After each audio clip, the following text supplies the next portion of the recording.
Hi, everyone. Thank you so much for joining us today. My name is Sarah Bullock. We're really excited to have you all here today and to kick off this webinar series. This is the debut of our State of the New Construction Industry Update series. Our goal here is to provide valuable insights to industry stakeholders through these webinars that are rooted in home building data analysis. For each webinar, we'll be focusing on specific industry changes and how it might impact the industry as a whole, and provide our recommendations for how you can move forward and plan ahead and leverage the opportunities that these new factors provide. Today, specifically, we're focusing on the impacts of the new 45L tax credit and some of the opportunities that it presents for our industry. With that being said, I will hand the mic off to David Pedrick and get things started. All right, thanks, Sarah.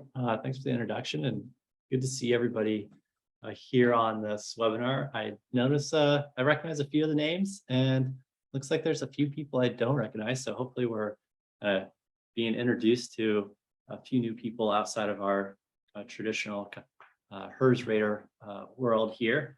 And today, today we're going to talk about a little bit about Ecotrope, give you an overview of the new 45L tax credit. Then we're going to dive into an analysis of homes that pass 45L and what makes them different compared to homes that don't quite pass 45L, to try and learn a little bit about what makes them different and how to get homes across that finish line in the coming years.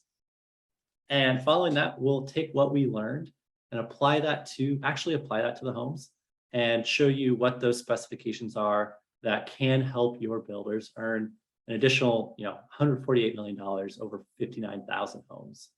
Finally, we'll do a little bit of a question and answer. And so in the meantime, feel free to put your questions into the chat here, and Sarah will kind of aggregate those, and we'll answer them all at the end.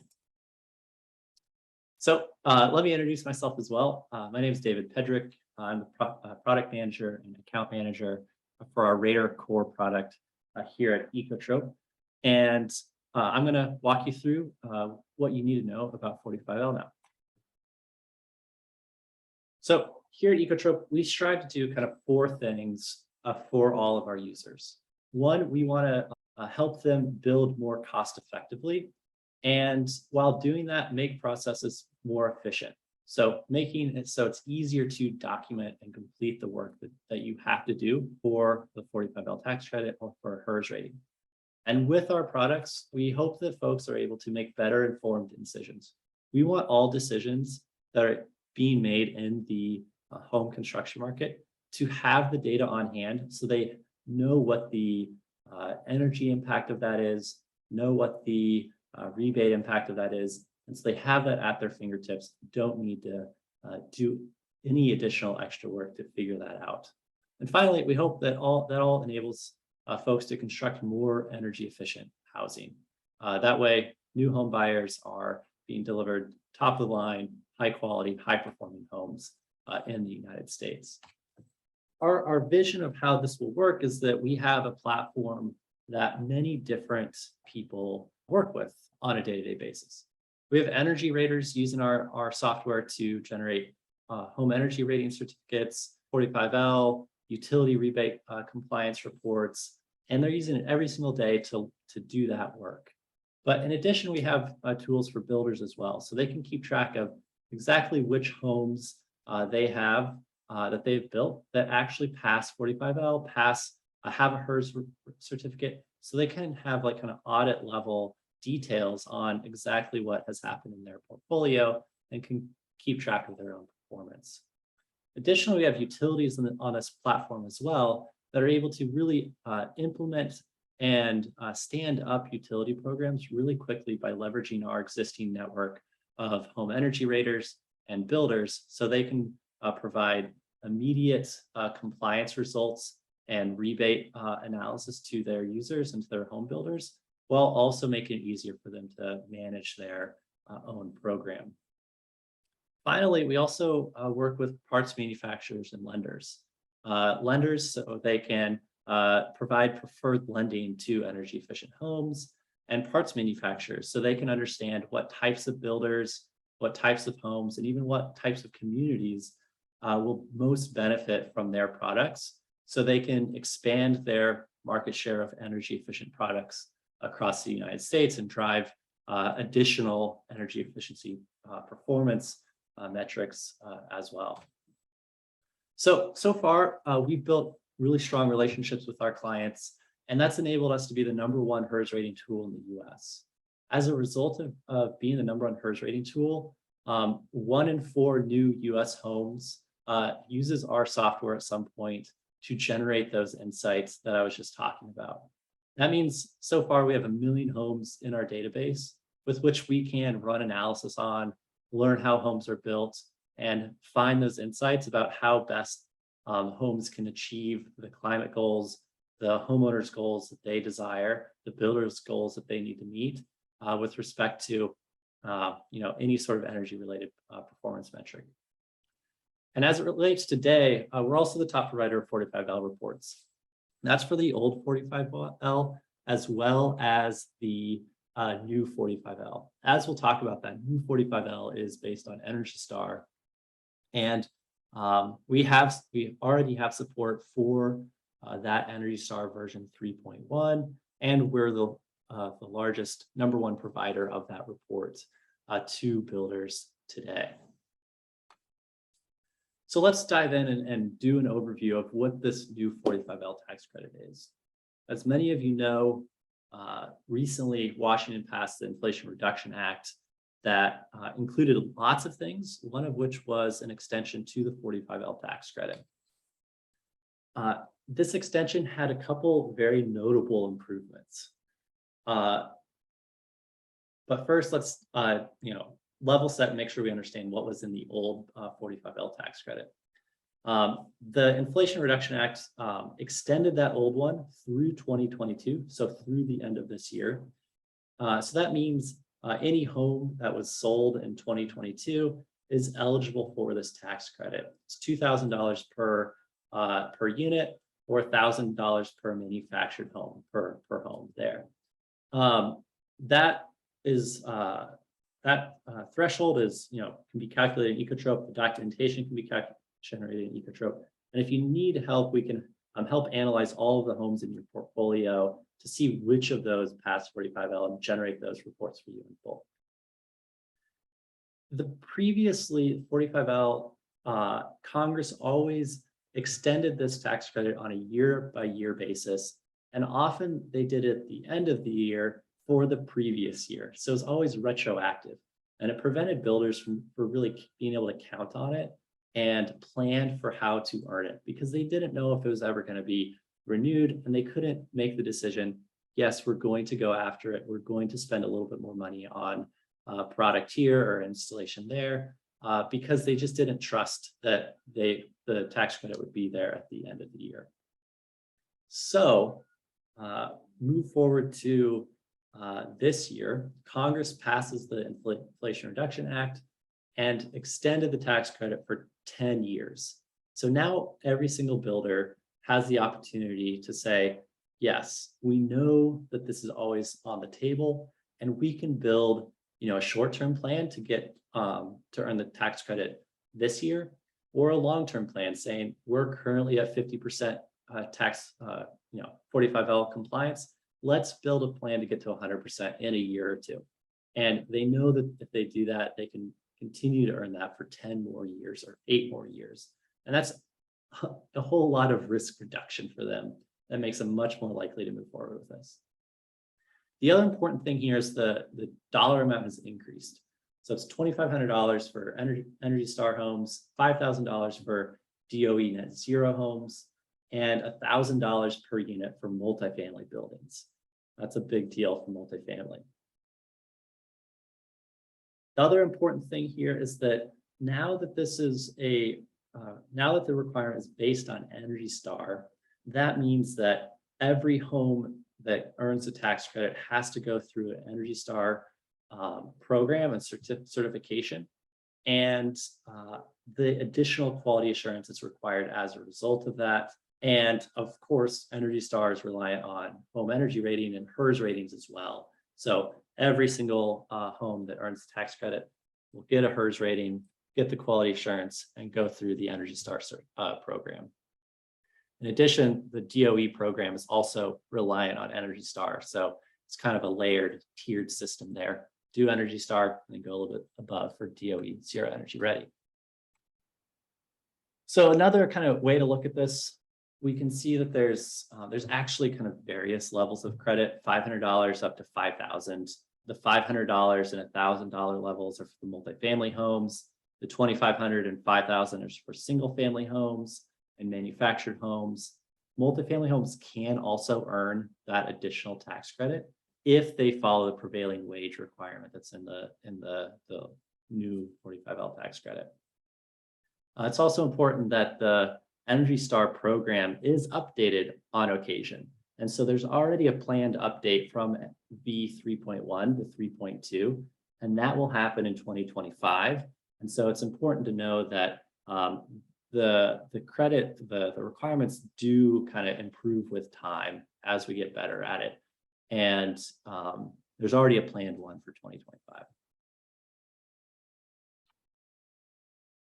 All right, so let's dive in and start looking at how homes pass 45L. Why do they pass and why did they fail? So what we did here is we looked at, in our database of homes that were built in 2022, we looked at the compliance margin they have against the Energy Star 3.1 requirements.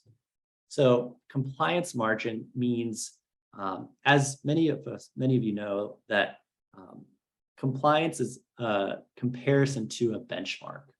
And in this case, we're going to look at homes that are 10% above that compliance threshold, and just at those homes that passed within that 10% buffer.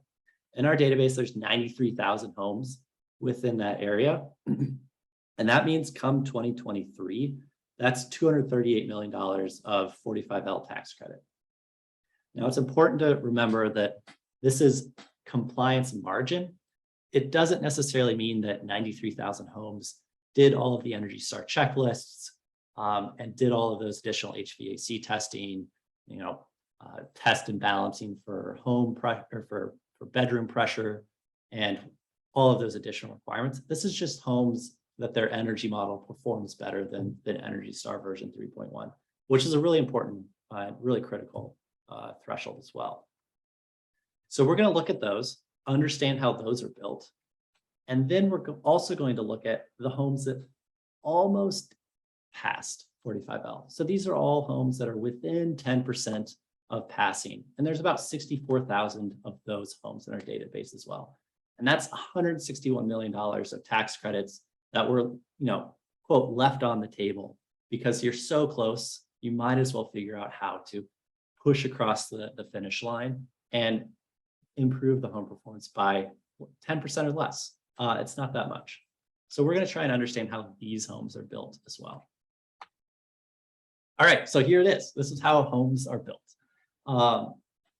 So this chart here shows us what the most common specification for homes within that plus or minus 10% of passing threshold is. And we've broken it out into a few different categories. So we are looking at wall types, insulation factors for those walls. We're looking at floor and ceiling R values, heating type, heating efficiency, cooling SEER, as well as the median ACH 50. And then we split the country up into three different areas. The South, which is Texas all the way to the mid-Atlantic.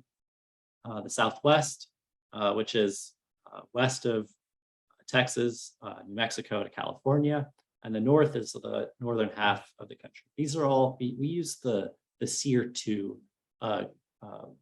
categories for this. So you can see that there are a few changes. The things highlighted in green are things that changed from a failing house to a passing house for the most common things. So you can see that commonly it goes from 13 to 15 or 15 to 20. In the North region, actually, failing homes commonly have 2x4s and passing homes commonly have 2x6s. And you can see the median ACH number also decreases across the board, 4 to 3.8, 3 to 3.8, 3.2 to 2.8. Now, this is really great information.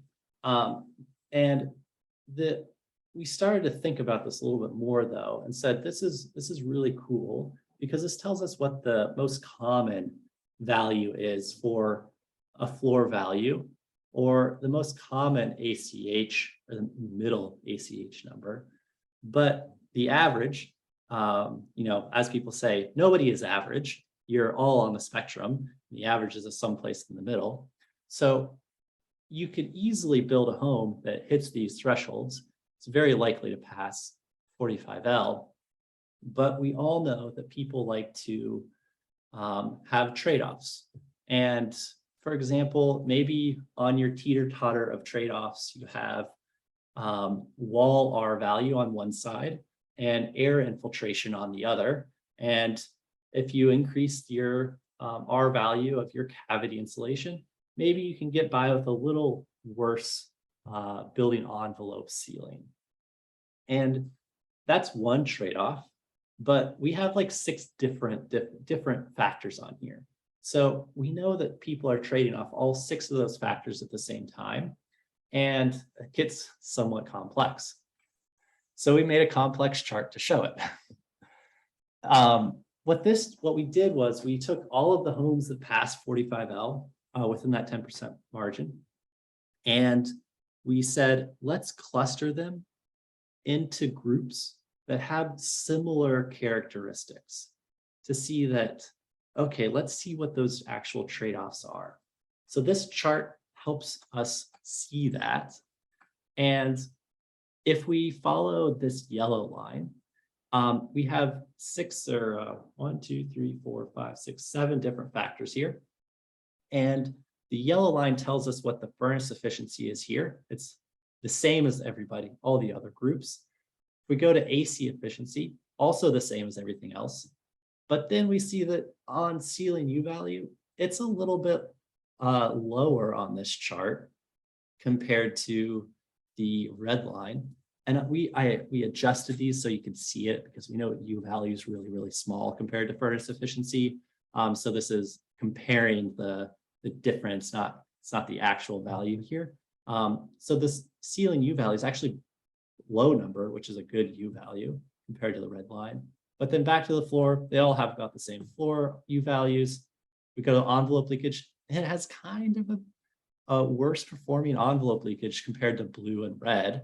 And maybe that's because they traded off against the ceiling insulation. You get back to wall continuous R value for walls. None of the homes groupings had continuous insulation. And we come back here to cavity R value. Yellow and red have similar, and blue is a little bit lower. So this is interesting, but let's actually look at these. And what we decided is we were going to pick 3 different specifications. These are the 3 most common specification groups that we found in the north section of homes. So we're going to focus on those 3. And so here are the 3 most common groups of specifications that pass 45L. And 45L means Energy Star version 3.1 here. So this is how we've been calling our Candyland graphs, because it kind of reminded us of a Candyland board, where we have this colorful spectrum here, and we have this line that snakes through until we get to Energy Star 3.1 certification. So one common specification package for homes that pass 45L in the northern climates, they start out with a 13 SEER, and then have a fairly high 96 AFUE furnace, but drops down to R15 cavity R value, no continuous, but really good air sealing at 2 ACH. Pretty average floor R values at R33, and a pretty high ceiling U value, or R value of R50. So we can go through here. Here's one. Another pathway that was the second most common pathway in the North region, was somewhat similar, actually still 13 SEER, but a little bit less on the furnace, a little bit more wall insulation, a little bit less envelope leakage. So we can start to see that there's a fair amount of variability in our averages and in our most common specifications because people do like to make trade-offs and they figure out these different ways to do that trade-offs. And they're all using Ecotrope to do all that modeling and do that iterative modeling to figure it out. And a third pathway, again, is pretty similar to the others. But this one ended up with R50 insulation and had higher wall cavity insulation values and furnace efficiencies. So it starts to give us an idea of how many different pathways there actually are to get to Energy Star. And these three are the kind of three most common in the North climates. So now that we kind of know how homes are generally built that pass 45L, we want to look at all of the homes that don't quite pass 45L and test these specifications on those homes. We have a tool called scenario modeling that allows us to do this relatively quickly. And so what we did is we took each one of those specifications and are analyzing just the homes that are within negative 10% to 0 of passing and say, what if they were built with this specification? Everything else stays the same. The location, the orientation, the windows, the geometry of the home, everything stays the same, except we say, let's set the ACH number to 3, build the mechanical systems like this, and add the R insulation to make it the wall insulation so it's the right R value, and see what the result is. So we did that for 1,000 homes in this category, 1,000 random homes out of that 63,000 or so that are within this this buffer, this negative 10 to 0% buffer. So here are those specs that we ran in this scenario modeling what if analysis. Spec 1, which represented about 23% of all homes built in the North, 96 AFUE, 13 SEER, 2 ACH, R50, R33, and a 2x4 and R15 wall. And you can see the rest of them here on the screen as well. So we took each of these and applied them as a what if scenario across 1,000 energy models. Oops. And here's how they perform. So specification 1, when we applied that specification to those 1,000 homes that almost passed 45L, we found that 77% of them now pass the tax credit. So if we go back here and we say, all right, so if everybody who's within 10% of passing applied these specifications to their home, 77% of all the homes that are there would pass 45L. And these changes aren't that big. It's still a 2x4 wall, no continuous insulation, not too bad. Quite a bit of ceiling insulation, pretty good air sealing, and pretty, efficient equipment, but not off the charts efficient. And that would get 77% of those homes across the finish line. That'd be 49,000 more homes past 45L, which would be $124 million of tax credits that those builders would earn.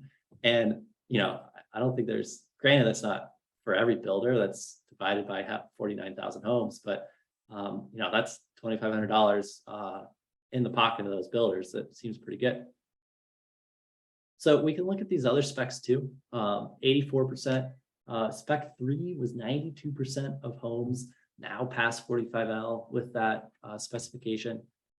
This one is, could be seen as quite aggressive. But it's a 2x6 R23. Again, it's no continuous insulation. However, the one point I want to make about continuous insulation here is,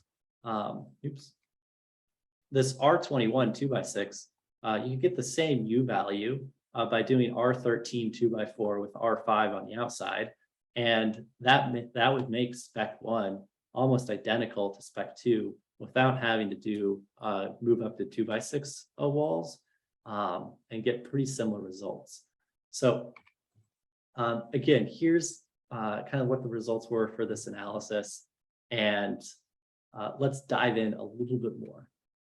So we also wanted to test some very specific changes. So what happens if you have exceptional air sealing? What happens if all of those homes did one ACH 50? While that's very tight, it's not impossible. One of our partners, Aero Barrier, could definitely help with that, or lots of attention to detail. That would get 15,000 homes across the border, across the finish line with just an ACH 50 improvement. Now, if we did a really high efficiency air source heat pump, that's 52,000 homes. That's a really big impact for just equipment. Equipment can be expensive, but that's a pretty big improvement. And then, like I was saying, the U value similar to 2x6 R21, R13 plus R5, you get the same effective U value for both of those wall assemblies. And so you could swap it out for any place where you saw a 2x6 and you didn't want to do a 2x6. And that's 27,000 homes that were failing 45L that get pushed across the border to pass 45L. So some big numbers with just one individual change. So some takeaways here. We saw, roughly 15 to 55,000 homes will pass 45L with just one change, like I just showed you on that slide. And 92% of homes that are within 10% passing can pass with some common home specifications and earn $148 million of tax credit. And finally, we hope that our platform of tools, whether it's our Radar app or builder tools or utility and product manufacturer tools, can help you take advantage of this opportunity and help convince builders that they can achieve this, because we're very interested in expanding the industry and getting more builders to do a HERS rating and to do a 45L, because we want the industry to grow. And we see this as a way to really help expand the number of builders that say, let's get to 100% Energy Star because we can earn the tax credit, and hopefully we can play a part in making that easier and more achievable for those builders, raters, utility companies, and product manufacturers. So with that, I think we'll open it up to questions. If you have any questions, put them in the chat box, and Sarah will help out here. And if you have any questions, you can reach out to me as well. My information's on the slide deck here. Yeah, thank you, David. That was great. I hope everyone so far has learned a lot, but we do have a couple questions in here, some clarifying, some asking a bit beyond the scope of this webinar today, but definitely can be answered. So I'll just get right into it. First question is it possible for a product manufacturer to run analysis on what effect their product would have on something like 45L or otherwise? Yeah, definitely.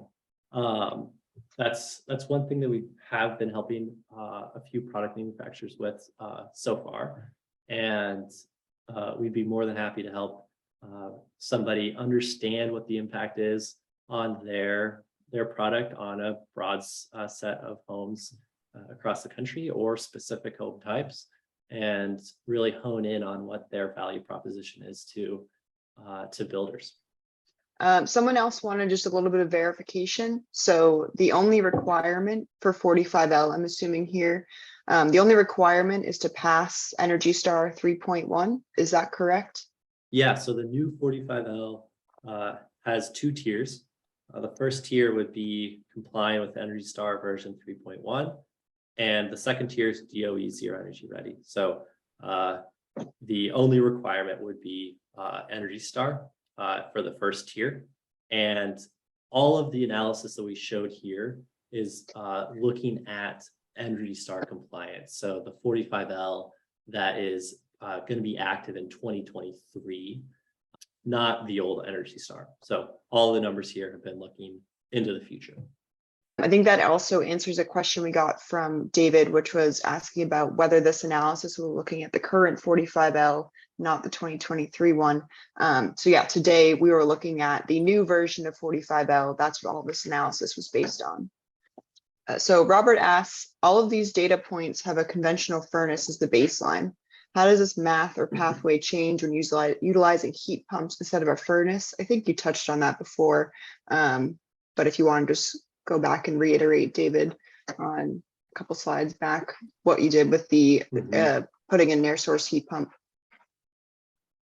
Yeah, so we did run, so all the ones we presented on were furnace, gas-fired furnace and a traditional AC system. And we ran those because we saw the most common specification package that passed 45L in the areas that we were looking at. And this was in the north predominantly. But once we switched down and started looking at in the south and southwest, there were a lot more air source heat pump specification programs. And yeah, they had similar results as well. I would say that sometimes the air source heat pump spec that's chosen, the heating efficiency hurts it a little bit compared to these 96 AFUE specs, but that's primarily because the heating, it's not a really heating dominated, well, it's depending on where you are, what the heating dominated factors are there. So yeah, we see similar performance compliance results with heat pumps as we've seen here. You just have to dial up a little bit more the efficiency to make it work well in the northern climates. So one person asked, we have many completed HERS ratings. Is there any circumstance for HERS rated but not Energy Star labeled homes to get a tax credit?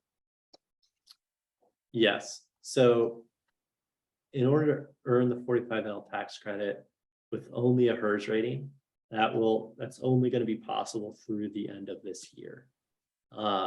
So 2022, it's a HERS rated is the requirement to earn the tax credit. Once we go into the new calendar year, you'll have to do a HERS rating plus the Energy Star certification to earn the tax credit.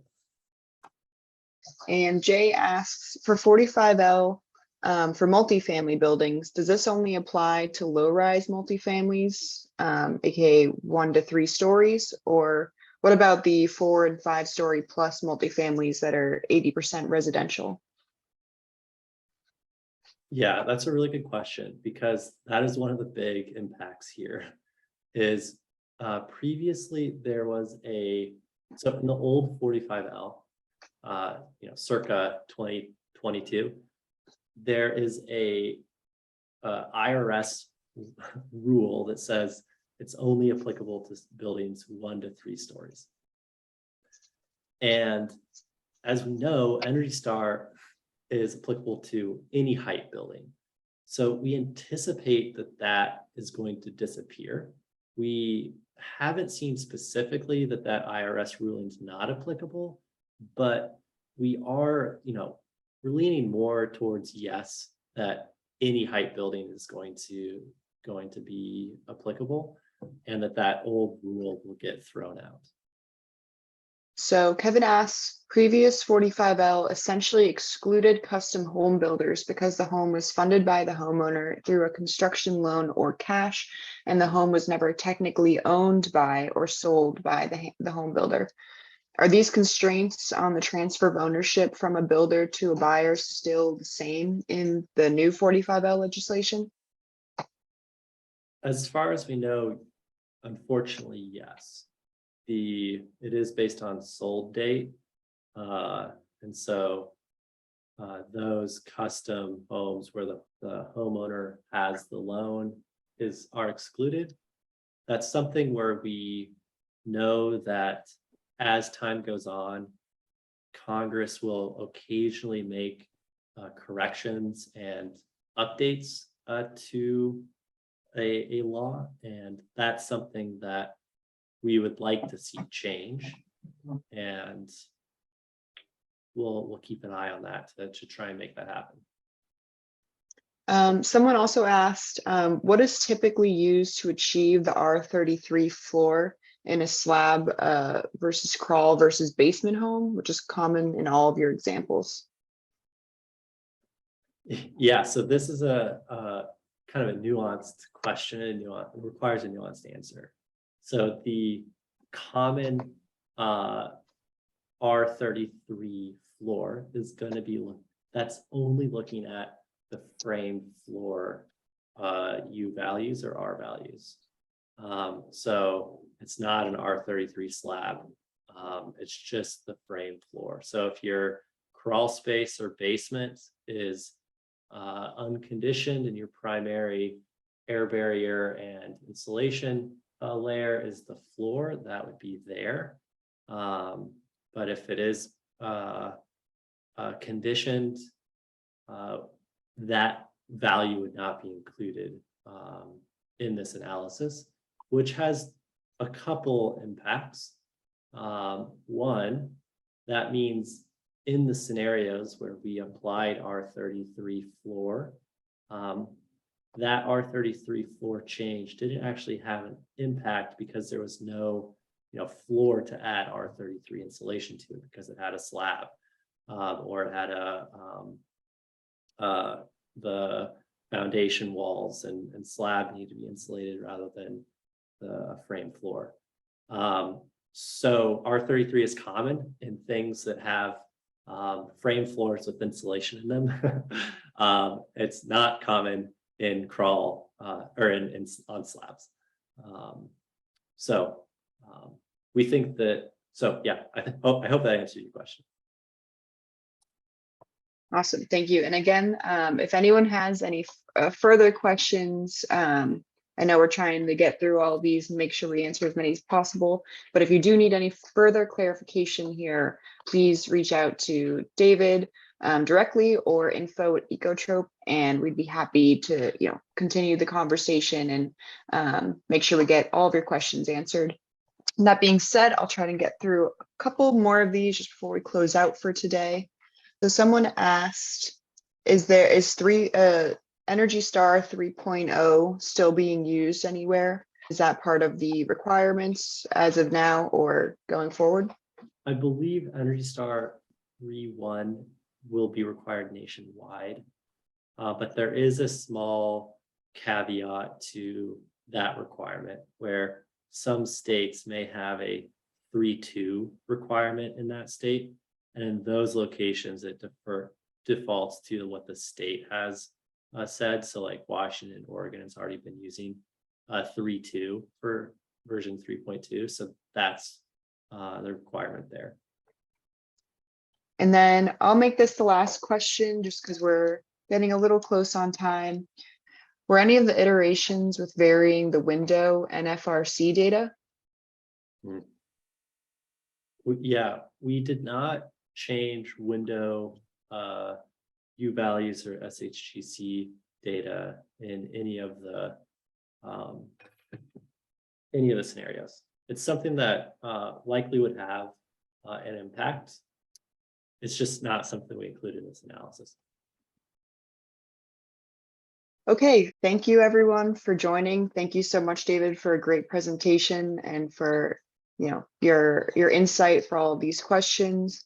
Anyone who maybe didn't get the full answer they wanted or wants to discuss anything further, again, please email and reach out. We'll be happy to continue the conversation. Also, a couple people asked if this would be available, the presentation online. Yes, we will be sharing the recorded webinar and the slides with you shortly. So sit tight on that while we just get everything all set for you. But yeah, you can review and then, if you have any further questions, again, let us know. Thank you everyone for coming. I stated earlier that this is going to be a recurring webinar series. We're aiming to do this quarterly. So Be sure to keep your eyes open in about a month or two for the next iteration of the series. And yeah, thank you again, everyone.